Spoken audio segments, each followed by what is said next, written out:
How you doing? Right, back again. Yes, back again now. I'm in the process of getting the sills back on again now. Took me a few days to get them off. Had a few interruptions, things going wrong, but I'm back on it again today. I'll show you. I'll show you what I've got done so far. I've had to do a lot more than I expected.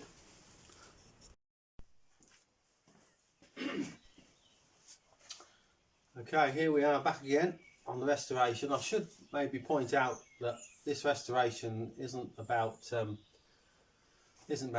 money at the car. I mean, you could do that. You could throw money at the car and replace everything, get new seats made and or covered. And this is about doing it as cheaply as, well, not as cheaply as possible, but as reasonably as cheap as possible. You know, just because you could pay somebody else to do it if you had the money, couldn't you? What I'm going to do today is I'm going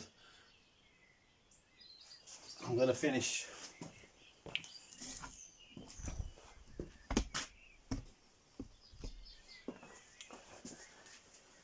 see the camera flickering around there a bit.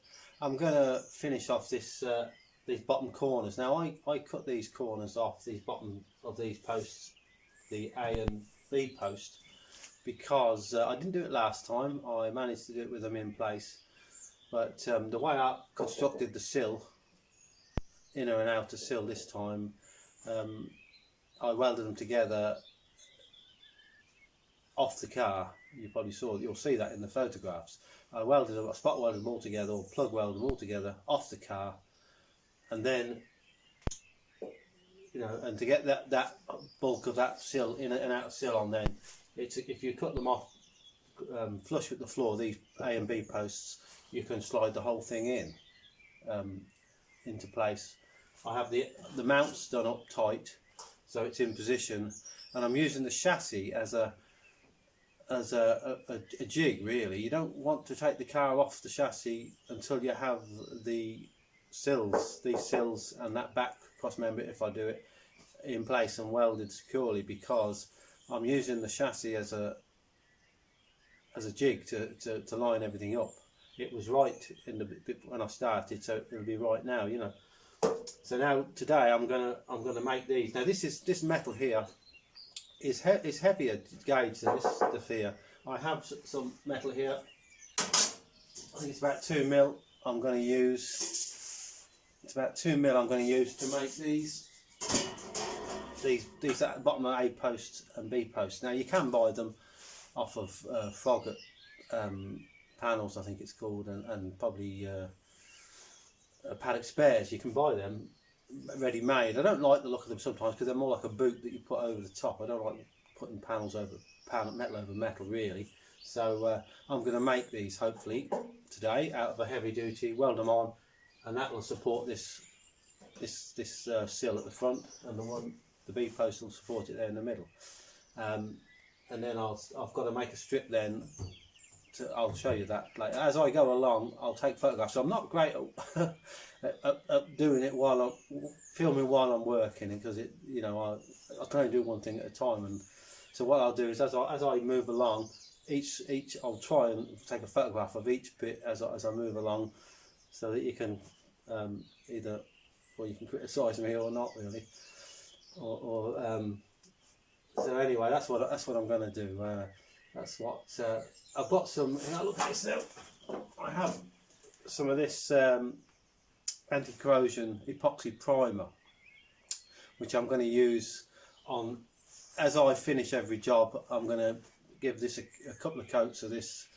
I've got the hardener there as well, and I'm going to give it a couple of coats of that, so that it won't rust. You know, so I'm not going to get it all done in a day, am I? Let's face it, it took me 2 weeks to get this far. So I'm going to, as I finish a section, I'm going to spray it all with epoxy primer, and then it'll be, I can move on then. And once I get this sill done here, and the other side done, that's another thing I just thought of, and the other side done, then I can paint them as I go along. What I would say is when I was taking this sill off, now this is the third time I've done this type of job on these Range Rovers. I've got 3 of them, you see. I got 4 actually, but one's in bits, a 2-door. Once I should have took more measurements really. Luckily now you have the other side to take measurements from. I mean, there's nothing wrong over that side. I haven't touched it yet, and it was right when it came apart. So you can measure, say, from this post to that post, and from the roof down to this sill, to make sure everything lines up, you know, and as more or less in the same position as that one. You can do that, all right. Or what I'm doing is I'm going out to my other 2 Range Rovers, and I'm using a tape measure to measure from the A post to the A post, you know, in different positions and across, to make sure that this post here is welded in the right place. Because as yet it's loose, you know. You can't see it probably. Yeah, there you are. That's still loose at the moment. You can move it a few millimetres either way, you know. So I want to get that in the right place. So what I would suggest is that if you're doing it and you only have 1 car, write everything down. Now I wrote something down on a bit of paper, and I found it yesterday and I couldn't understand what the hell it meant. It was like a 4-year-old wrote it. Didn't mean anything to me. Eventually I started to understand what I was thinking when I wrote it, but so if you do write it on a bit of paper, things like the seat distance, this from the, you know, the seat distance for when you're putting the seat mounts back on again, stuff like that, you'd want to write it all down. You can still use the other side of the car, because I didn't take them out on the other side yet. So, you know, it's up to yourself really, but take measurements is what I'd say. I'm getting through a pile of those cutting discs, and they're quite expensive really. You're looking at about €1, well, maybe not €1 each, but they're not that cheap, and you do get, when you start cutting stuff like this, you do get through a pile of them. Well, that's it really. I'm gonna start now, and as I say, I'll take a photograph at each individual stage if I can, so that it gives you an idea of what I'm doing. Okay then, right, let's go for it. Right, one more thing I meant to add when I was talking to you a little bit earlier is about these the grinding on these cars, or any car really, when you're doing this sort of work. You need to either cover the windows or take them out. It's not an option for everybody taking them out. I've taken every window out of this car because I've got to do the posts, you know, around the windows, so it seemed sensible anyway. But the previous time I didn't take the windscreen out, I don't think, and some of the doors, when I put them back on before I was finished, and I was doing a bit of grinding, and with these cutting discs and the grinding discs, you see those sparks that come off.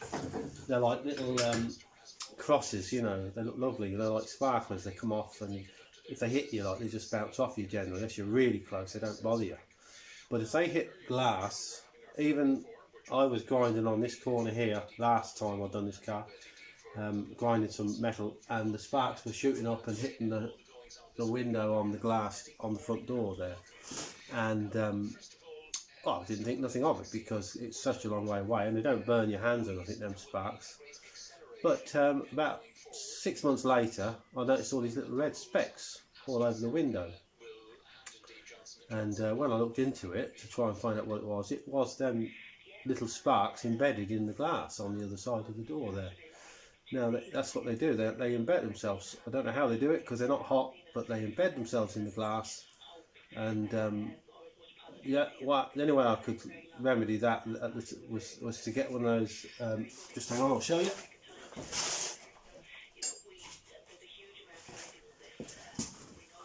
One of these blades for the standing knife blades, and scrape it across the window. And every time I hit one of those specks, I could feel it, and I was able to just eventually get them all out of the glass.